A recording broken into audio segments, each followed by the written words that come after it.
Elon Musk has used Twitter for years to provoke, pontificate, and go on the offensive in response to criticism and perceived threats from rivals, regulators, and everyday users. Mr. Musk's flamethrowing has taken on a new meaning, now that he owns the social media platform where he has been a so-called super user for years. Since purchasing Twitter in October, Musk has been modifying Twitter's policies around speech and safety. Musk attended a TED conference just hours after announcing his $44 billion bid for the network. When asked why he wanted to spend so much money on Twitter, his initial words were about content regulation. Musk emphasized free speech, wishing to make Twitter a platform for free speech while limiting content moderation as much as feasible. But since then, things have begun to slip through Musk's hands. Consider Elon Jet's situation. Elon Jet is an automated Twitter account that's been around for a few years, and its sole purpose is to track the whereabouts of Elon Musk's private jet. Hundreds of thousands of Twitter users, including the jet's owner, were drawn to this account. Elon Musk tweeted about the Elon Jet account just days after taking over Twitter. Musk claimed that the Elon Jet account violated Twitter's rules of service by disclosing his whereabouts in real time, putting his family at risk. The Elon Jet saga is just one example of how Twitter rules appear to be a changing target. Musk stated that he intended the platform to be a safe haven for freedom of speech and expression, and chastised Twitter for banning users. However, putting his vision into action has proven difficult. There's been a lot of rule drawing and redrawing. Musk may state something publicly, then those plans may change, or it's unclear how they'll be implemented. So there are still a lot of unanswered questions. Meanwhile, the most anticipated documents, released by a select group of journalists, detailed Slack messages and emails between company officials centered on the suppression of an explosive news story on the eve of the US presidential election, and have rocked the worlds of US politics, media, and big tech. They also revealed conversations around the company's plan to suspend then-President Donald Trump's Twitter account in 2021. Many people saw the leak of internal messages as vindication for those who say Twitter's content moderation policies are unjustly skewed against conservatives.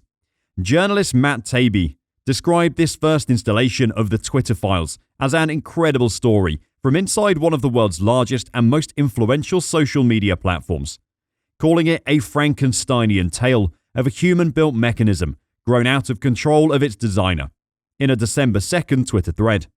While content moderation was intended to combat spam and fraudsters on Twitter, Taibbi claims it evolved into a way for famous and influential people to request that management remove information they didn't like.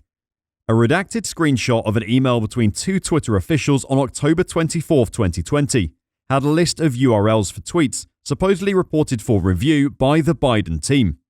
This email was answered with two words: handled these. While this service supposedly was available to both Republicans and Democrats in the run-up to the 2020 US presidential election, Taibbi claimed the system was uneven. Because Twitter was and is overwhelmingly staffed by people of one political orientation, the left, well, Democrats, had more channels, more ways to complain, Taibbi tweeted. While conservatives have long claimed that Twitter was stifling right-wing voices, the company's politically influenced content moderation procedures were revealed following a shocking New York Post investigation based on emails discovered on a laptop owned by US President Joe Biden's son Hunter. The computer had been left at a Delaware repair shop in April, and the company's owner had sent it to the New York Post. The laptop linked Biden, who was campaigning for president at the time, to international influence peddling by his son Hunter and his brother Jim. Twitter attempted to prevent the story from being tweeted and shared. Facebook quickly followed suit.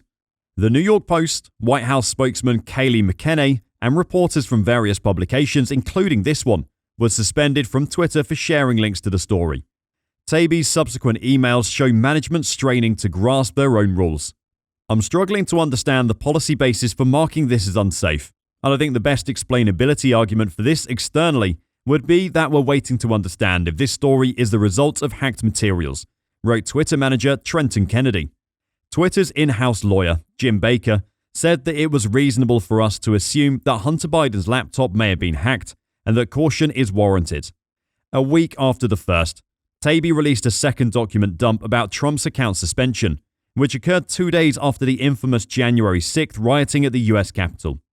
While much of Twitter's internal argument over banning the then-president occurred between January 6th and 8th, Taibbi wrote that the structure for that decision had been in place for some time. Slack discussion screenshots appear to demonstrate a culture of on-the-fly decisions to remove content and people, frequently with little oversight or context. During this time, executives were also clearly liaising with federal enforcement and intelligence agencies about moderation of election-related content, Taibbi wrote in later tweets, revealing reports of false tweets even being reported to executives from the FBI. Examining the entire election enforcement Slack, we didn't see one reference to moderation requests from the Trump campaign, the Trump White House, or Republicans generally, Taibbi tweeted. We looked, they may exist, we were told they do. However, they were absent here. Internal Twitter contacts suggested that by the morning of January 8th, they had given Trump one more strike before permanently removing him from the service, according to journalist Barry Weiss, who was also provided access to the files with Taibbi. Twitter had resisted both internal and external calls to ban Trump for years on the grounds that blocking a world leader from the platform or removing their controversial tweets would hide important information that people should be able to see and debate, Weiss wrote. The events of January 6th put both internal and external pressure on Twitter leadership to act, according to Weiss, who included screenshots of Slack conversations in which several employees expressed disappointment that the ban had not been implemented sooner. Musk has fired a large number of Twitter employees, including those named in the Twitter files. Conservatives have used it as evidence that big tech is limiting free expression in America.